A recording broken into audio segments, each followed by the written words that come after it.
پچھلی ویڈیو میں خواتین و حضرات ہم نے آپ سے ایک وحشتناک تنہائی کا ذکر کیا جو ایک رسک فیکٹر ہے۔ آج آپ کی ملاقات تنہائی کی ایک ایسی فارم سے کروانا چاہتا ہوں جسے میں تنہائی تو نہیں کہتا، خلوت کہتا ہوں، جس سے میں یہ کہتا ہوں کہ یہ پریفرڈ تنہائی ہے۔ ابھی چند ہی دن پہلے میری ملاقات اپنے ایک دوست سے ہوئی جس نے مجھے یہ بتایا کہ وہ اپنی تنہائی کو کس قدر انجوائے کر رہے ہیں، اور وہ ڈھونڈتے پھرتے ہیں وہ موقع کہ جہاں کچھ ایسا ہو جائے کہ وہ کچھ عرصے کے لیے، کچھ دیر کے لیے تنہا ہو جائے۔ یہ جو ان کی شدت تھی، ان کی چاہت تھی تنہا ہونے کی، اس سے مجھے خیال آیا کہ تنہائی خود جس وقت آپ چوز کریں اپنے لیے تو یہ ایک پلیزنٹ کیفیت ہے، ایک نہایت ہی معتبر کیفیت ہے، یہ ایک ایسی کیفیت ہے جس میں آپ کی ملاقات اپنی ذات سے ہونے کی امکانات بڑھ جاتے ہیں۔ یہ وہ تنہائی ہے جس میں آپ کی ملاقات اس سے ہونے کے امکانات ہیں اور پاسبلٹیز ہیں جس سے ہم نے ہر وقت ملنے کی ایک شدت کا اظہار اپنے اندر محسوس کرتے ہیں۔ تو یہ جو ٹائم ہے نا جس میں آپ ڈوب جائیں اپنی تنہائی میں اور اسے انجوائے کر رہے ہوں، یہ ہے تنہائی بائی چوائس، الیکٹیو تنہائی، وہ تنہائی جو کہ آپ چاہتے ہیں کہ آپ کو ملے۔ یہ وہ تنہائی ہے جو آدم و حوا کی تنہائی ہے جنت میں، اور پھر وہ چاہتے ہیں کہ ہم ایک ایسی جگہ پہنچ جائیں کہ جہاں ہمارے علاوہ اور کوئی نہ ہو، حتیٰ کہ وہ بھی نہ ہو جو جنت میں ہے اور جنت بنانے والا ہے۔ تو یہ جو آدم و حوا کی چاہت ہے تنہائی کی، یہ الیکٹیو لونلینس ہے۔ یہ وہ لونلینس ہے جو رسول پاک صلی اللہ علیہ وسلم سارے مکے کو چھوڑ کر، حضرت خدیجہ سلام اللہ علیہا کو بھی چھوڑ کر اپنے لیے چوز کرتے ہیں اور جا کے غار حرا میں بیٹھ جاتے ہیں۔ اور پھر آنے والے زمانوں کا ایک لامتناہی نور ہے جو ان کے ذہن پر طاری ہے، اور پھر وہ اس نور کو قرآن پاک کی شکل دے پاتے ہیں۔ تو یہ جو پریفرڈ لونلینس ہے، یہ وہ ہے جو موسیٰ طور پر جا کے محسوس کرتے ہیں۔ یہ وہ خلوت ہے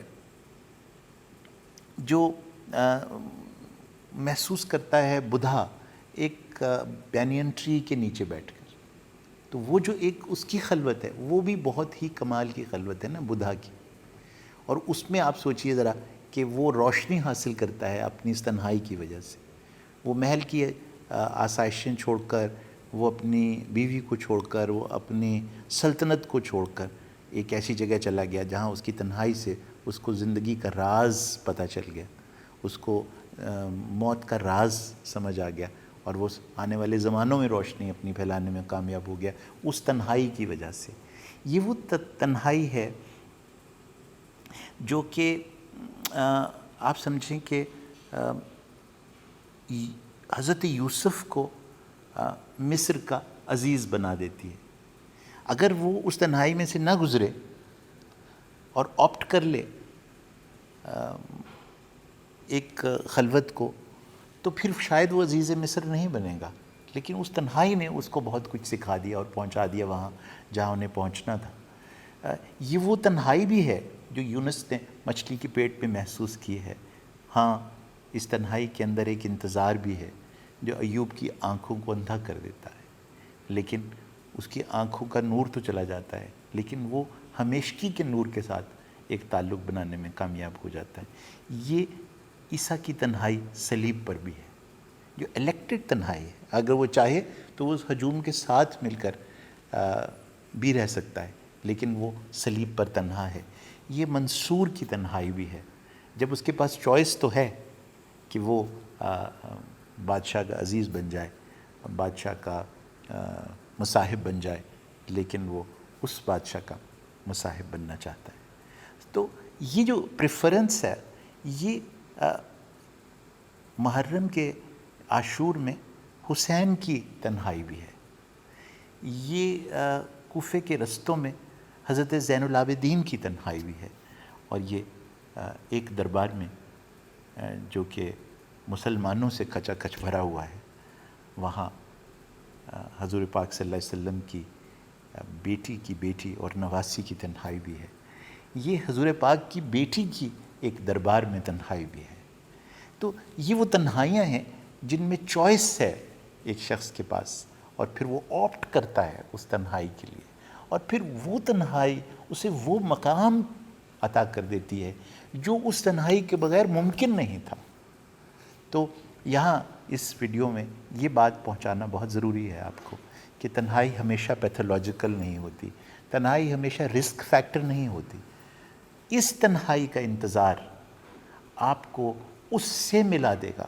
کہ جس سے بڑا تنہا کوئی ہے ہی نہیں، جو یہ کہتا ہے کہ میں تنہا ہوں، قل هو اللہ احد، ایک نہیں، میں تنہا ہوں، لم یلد ولم یولد، اپنی تنہائی کا اعلان کر رہا ہے۔ تو یہ وہ تنہائی ہے جس کا میں آپ سے ذکر کرنا چاہتا ہوں کہ اگر کہیں یہ آپ کو نصیب ہونا تو پھر اسے نہ مت کہیے گا۔ اس سے آپ کے اندر جو روشنی پیدا ہوگی، جو اندھیرے ختم ہوں گے اس تنہائی کی وجہ سے، وہ کبھی خلوت میں ممکن نہ تھے، کیونکہ یہ وہ تنہائی ہے جو آپ کو لے چلے گی الٹیمیٹ خلوت کی طرف، اور اس سے رشتہ جوڑنے میں آپ کامیاب ہو جائیں گے جو خود بہت تنہا ہے۔